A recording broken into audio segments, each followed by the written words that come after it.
Assalam wa rahmatullahi wa barakatuh. I have told that if we follow Islam, we can build a moral society. You see, we have 54 Islamic countries. Even we have 95% Muslims over there. They follow Islam only. Why we can't build moral society in those countries?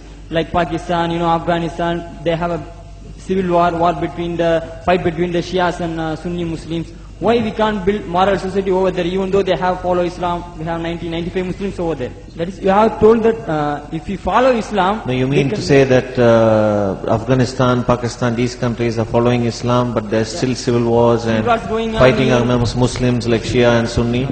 Why you are asking? We can't build moral society over there, even though we have 90%, 95 Muslims over there? First of all, Pakistan is not following Islam. Are you joking? I'm saying not Pakistan, we have 90% Muslim. Muslim means follow Islam. But Muslim, what Muslim? What Muslim? I remember 15 years ago, it's not today and I heard it's worse, 15 years ago I remember going to a wedding in Pakistan. A wedding where men and women were mixing freely. Where the bride was dancing on the stage with all the male members of the family dancing on the stage. I am sure somewhere around, we probably hidden in a corner then, but I hear now it's open, drinking alcohol. What Muslim are we talking about? This was 15 years ago. Now I hear it's even worse. Oh yes, their Islam. When the bride and the groom are walking to the car, they're holding the Quran over their head for blessing. That Islam? That's not Islam. What Islam is that? That's exactly the thing I'm talking about.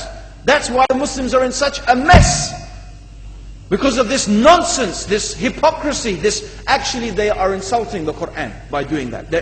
Amongst all of this haram, they think that the Quran, holding it over the head, is going to bless them because they're holding it. What is that?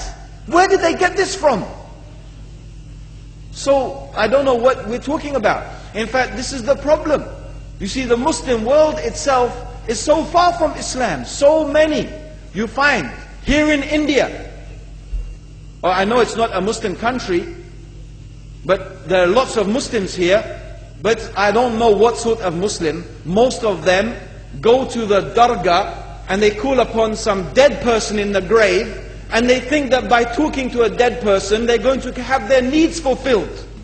What's the difference between that and worshipping an idol? There's no difference, believe me. It's shirk. I've seen it myself with my own eyes. I'm praying in the masjid. The adhan goes. The people are praying in the masjid. And the people in the dargah are not coming to the mosque to pray. They're still going around the dargah and making all their whatever the things they do. What's that? That's not Islam. You go to many countries. You find Pakistan, you want to see Islam in Pakistan. You know, in England, in every street corner we have a pub. You know what's a pub? You know what's a pub?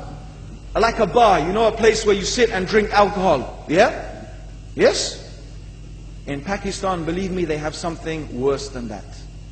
Yes, worse. On every street they have a picture of a palm. Everywhere you see it, hanging from the windows. They have the picture of a palm. What's that advertising? Something worse than drinking alcohol. An invitation to disbelieve in Allah, that they're going to read your hand and tell you a fortune. Shirk. It's shirk. Whoever believes, the Prophet said, sallallahu alayhi wasallam, whoever visits a fortune teller out of curiosity, Allah will not accept their prayers for 40 days. Whoever believes in the fortune teller has disbelieved in Allah and His Messenger. That includes, by the way, horoscopes. Yet you see in Pakistan, a picture everywhere of a hand. Worse than a pub. Worse than a pub. It is better to drink alcohol than make shirk with Allah. Yes. So this is the Muslim countries. You will not find one except they are not doing magic and shirk and kufr, or except maybe one or two you will find. So this is the state of the Muslims. So no wonder we're in the confusion and the chaos. So these are not good examples. And this is really, in fact, the very reason that I'm saying why we are in such a big mess.